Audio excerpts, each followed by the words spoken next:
Hello, everybody. Welcome to this week's Wisdom Wednesday. My name is Kristen Gear. I'm the Director of Operations for BNI Arizona. And each week I come to providing a weekly education nugget called Wisdom Wednesday that counts as one chapter education. And for watching, thank you guys so much for tuning in to this week's edition. Super excited to have you all here. I know that many of you may be tuning in just to get the results of the winners for Member Extravaganza. However, it is slightly delayed because we're missing a few of the sponsor names, and I want to make sure that we get everyone's information that spent the time to invite amazing professionals into BNI. I want to make sure we've got all of the names in the pot before I do the drawing. So I'm only a few people away from getting their sponsors listed into our spreadsheet. We had 150 new members come in through Member Extravaganza that were new to BNI, which is just outstanding. So thank you guys so much for everyone who put in the work to invite incredible professionals to your chapter or chapters in another part of town. So I've had lots of different sponsors of people that sponsored members in other chapters, which is incredible. So thank you to everyone for all of your hard work during Member Extravaganza. It's always a fun time of year, but I want to make sure that I have everyone, all of the new members, having a sponsor listed next to their name, whether it was a member or if they found us on the website. I just want to confirm and get the last couple people before I do the drawing, because the worst thing is to do the drawing and not have all of the names in the pot, because again, everyone put in the hard work to bring in amazing professionals during Extravaganza, so I want to make sure that everyone is included in the drawing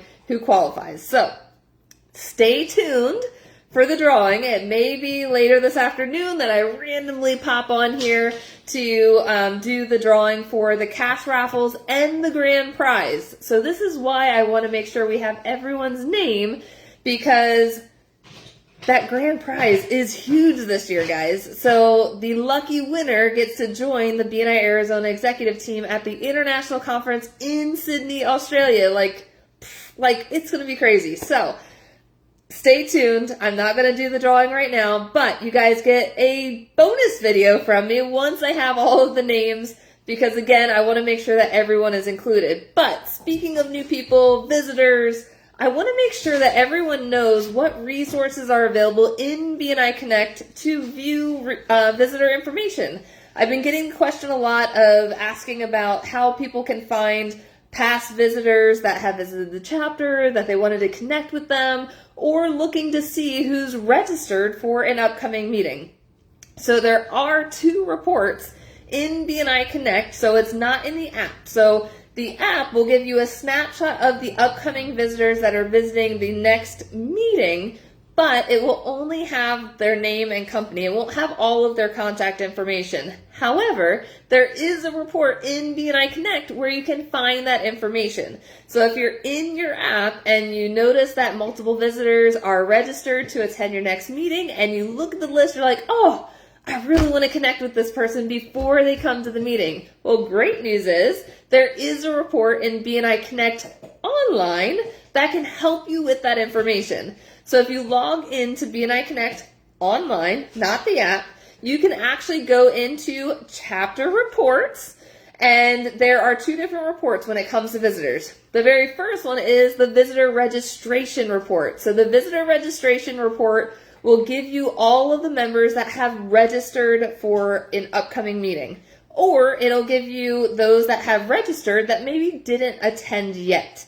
So once someone registers, they're on the visitor registration report. Then they attend the amazing meeting, and then our visitor host follow-up specialists are then marking the attendance in BNI Connect. And visitor hosts, you know who you are.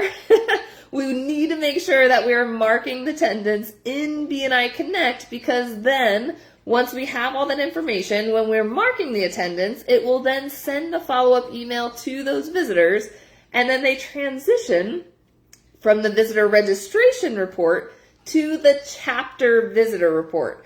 And the chapter visitor report, well, really both reports, you can go back as far as you want. So if you have an upcoming open business day coming up for your chapter, you can connect with all of the past visitors that have visited your chapter. Now, we can't share cross-chapter reports because the members have done all the hard work to bring those specific visitors to their chapter. But you want to make sure that we're maximizing on those reports, because then we can reconnect, one, with those that have registered that didn't make it to your meetings, and two, with the chapter visitors that did attend that maybe didn't come back. So we want to utilize and maximize on the information that we have available in BNI Connect. This is why the entire visitor process is so important. From the moment they walk in the door and we collect their information, that information is so key, right? So we want to make sure that our visitor host sign-in specialists are collecting all the information. Now, one of the biggest things that I hear is that it's really hard to read the visitor writing. So at the end, when the visitor host is going in to mark the attendance, they can't read the handwriting and they're unable to enter the information in BNI Connect. Now, best case scenario, guys, it's always best to make sure that you pre-register those visitors for your meeting, so that way the information is already in the system. We always want to make sure that when we're registering a visitor that we use their email address and their phone number, because if you use just like a random email, it will actually mess up some stuff in the system on the back end. So we always want to make sure we have their email and phone number. If you don't have the right information to register them, then don't register them. We can collect their information after they attend and then get them all recorded after the meeting. But if you're having trouble reading it, one of the things that I would recommend is collecting a business card from that person and just stapling it to the sign-in sheet. Because then, you'll be able to read that information. So that is going to be so key. Or you can actually provide a QR code at your sign-in table for the visitor registration, so that way when they show up to your meeting, they can go online and register themselves electronically.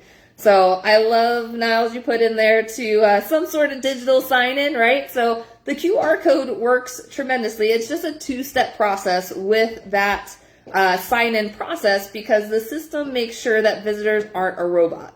So when you go into the link, it's going to have them type in their email address, and then it'll send the official registration link to their email.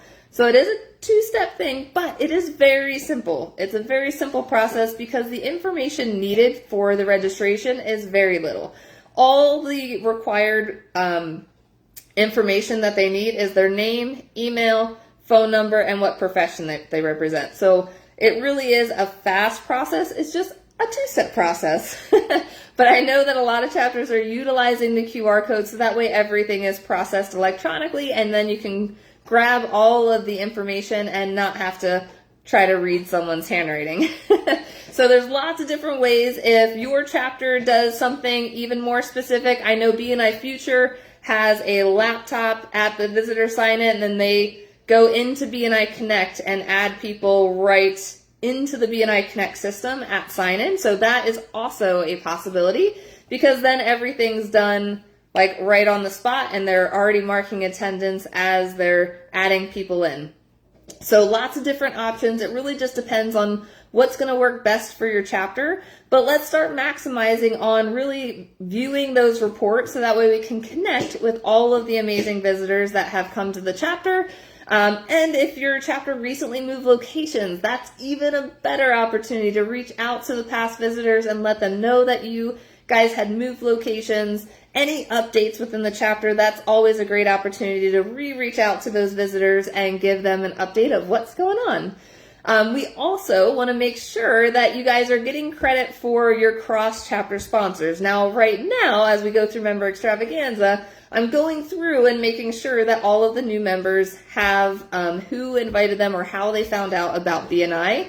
Now, cross-chapter sponsors do count, guys, so we want to make sure that we're getting credit for you inviting and passing that information to another chapter. Now, how to check to see if you are listed as someone's sponsor, there's another report in BNI Connect, of course. So if you go under chapter reports and click on sponsor report, This will give you a list of all of the members that you had previously sponsored throughout the lifetime of your BNI journey. And so one of the things that I recommend is when you choose the date, choose back when you first started BNI as the start date. So that way it gives you all of the new members that you sponsored since you first came into BNI. And if you are going through your list and you don't see someone's name listed, please reach out to me. Because a lot of times, if the new member does not put who invited them on their application, it just stays blank. And we really don't know. And that's also where the visitor registrations come into play as well. So one of the things that I also check when I'm confirming sponsors, especially for Member Extravaganza, is I go into the system for the visitor registration reports, and if they're not in there, then I can't pull the information. So the whole visitor registration attendance piece is so important to the whole process for the chapter when it comes to visitors and follow-up and all of that amazing stuff. So if you have any questions about those couple reports, guys, let me know. Feel free to reach out to me anytime. Again, stay tuned for the winners for Member Extravaganza. I'll do a separate video just specifically on all of the raffles, because we have the $250 cash raffle prize, the $500, the $1,000, and the grand prize to Sydney, Australia. So stay tuned. I'll make sure to send out an email. I'll do a final recap email of Member Extravaganza. I'll also include the winners and the link to the video where I pulled the winners, so that way everyone knows. I always do a clear bowl, so you can't, and I don't have sleeves today, so we'll just, you can make sure that I'm not cheating and pulling a random slip out of the bowl. So stay tuned, and thank you guys so much for tuning in to this edition of Wisdom Wednesday. And as always, go log one, Chapter Education, for watching. See you all very soon.